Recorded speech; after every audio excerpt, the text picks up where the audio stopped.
as the playoffs continue. Speaking of the playoffs continuing in New York, big city of dreams, the Garden and the Knicks, an opportunity to go up 2-0 over Atlanta. C.J. McCollum and the Hawks signed up for 48. There's Brunson burying the three. Knicks up 6. McCollum, this man is professional in everything he does, and he cuts the lead to 3. Mikal Bridges, little floater on the baseline just before the buzzer, pushes the lead to 7 at half. Knicks up 7. Jose Alvarado. Karl Anthony Towns down the lane with a finger roll. Next Knicks possession, the Cat. That flat-footed Jay from distance. He's got 18. The Knicks up a dozen. Hawks on the other end. Tony Bradley gets called for an offensive foul on Alvarado. McCollum and Alvarado has something to say to one another. Knicks up a dozen heading into the final frame. 6-point game. Brunson, float game. It is. The Knicks are up 8. QP. Knicks on the other end.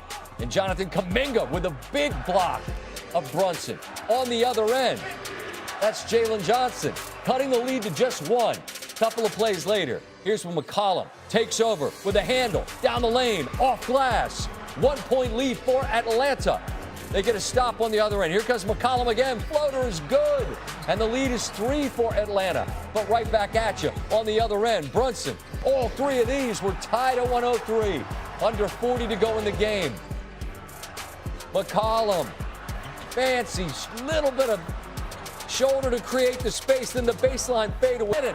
It's Johnson with a throwdown, and the lead is pushed to 4.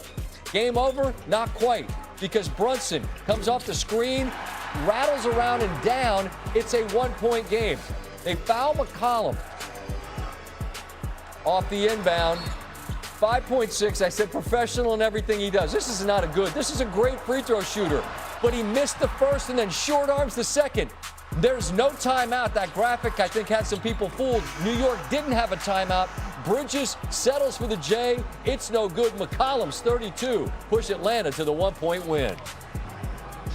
I love it. It's why we play the game. It's fun being in, opposing arenas, and when the buzzer sounds and it's quiet and you walk off the court, I think there's a level of, mutual respect. Like it was a tough game against a good team on their home floor, and they're supposed to be passionate, and I think they do a great job of showing up consistently throughout the year. Do you kind of notice, are they taking their foot off the gas a little bit? Do you notice a change in that momentum, or do you guys just play the same way regardless? I think we just go out there and hoop, man. The moment is what it is. It's a playoff series.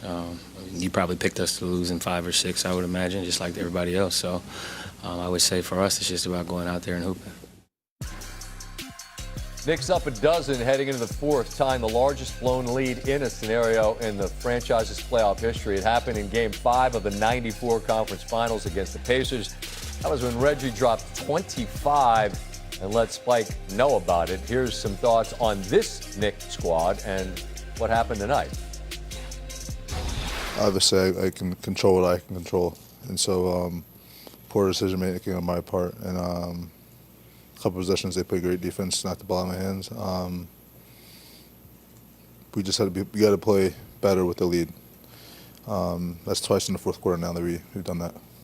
This is a game we should have won. In the playoffs, you can't give away games. So, we all got to make sure we are locked in, watch the film of it, get better, and, go in and battle for Game 3.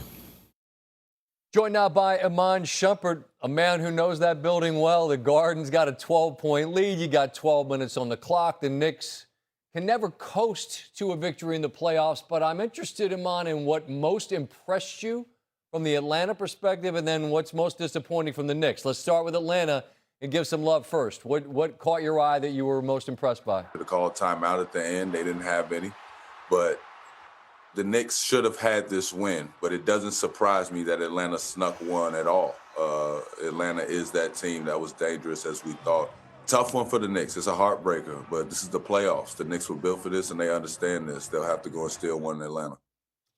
I was impressed by Atlanta's defense, and I get that New York at times can get caught watching Jalen do his thing. That's a lot of how the offense cooks, right? But I felt like Atlanta's defense, it's about want to, and they guarded ferociously. I was really impressed by them on that end. I'm just interested, did New York settle too much? I mean, is that part of what happened? Because I'm giving credit to Atlanta, but maybe you saw something different. I don't think that they settled. I think that New York played how New York plays. When we see Jalen Brunson sometimes take the opportunity to get a little bit more aggressive throughout the game, it's not something that raises panic in the eyes of a Knicks fan. I think it's something that we're quite used to, especially when in the playoffs. So I don't mind that. What I did mind was the level of drop-off, too much freedom of movement with the ball. And I thought that in the game one, that they pressured them way better and kept them outside of the paint way better. I didn't think that the Knicks controlled the game defensively at all. Maybe we're starting the script we saw last year. We're losing the Garden and take the game on the road. They're going to need to as the series will shift to Atlanta. You mentioned defense, Iman. Let's pivot to defense and acknowledge the man that won the NBA's Defensive Player of the Year. The first ever to win it unanimously, Victor Wembanyama, the 22-year-old, unanimous Defensive Player of the Year award winner, and he is the youngest Defensive Player of the Year winner in the league's history. And Iman, I think back to my guy Swag, Marcus Spears, who does football with me. He was front row for Game 1, Dallas. And I texted him, I said, Swag, what are you seeing? And my guy Swag said, this man's 7'17" when he saw him in person. His ability to impact everything is mind-boggling to me, Iman. I felt like we saw it on both ends in Game 1 against Portland. What is this guy capable of doing to impact both ends of the floor from what you've seen? Well, there's really no ceiling for Victor Wembanyama. When you see him, he's always going to do something that you've never seen. He's always standing at the stature that you've never had to deal with. We're watching players have to reinvent the mid-range game as we once had it. He changes getting to the rim. He discourages certain drives. So you really have to get in that in-between game and live in the lost art of the mid-range. Doing stuff like that means that he is, again, changing basketball, which is what Steph Curry did when he started the whole count by three situation. And then James Harden in Houston playing the analytics and showing you that DNA. Now it's shifting back to something that we once knew. So congrats to Victor Wembanyama for winning that, but also for bringing that attitude that somebody wants this award, and it's okay to chase that. You know what's caught my eye, Iman? Watching a guy like Drew Holiday, who's seen it all, right? And creating, not a blow-by, but getting past his man, and then all of a sudden you're in that space where he's got all sorts of options, but he has no option because Wembanyama, with his wingspan and with his presence, eliminates all of it. I just can't remember seeing someone who single-handedly can F up everything you're trying to do on offense. Can you? No, not at all.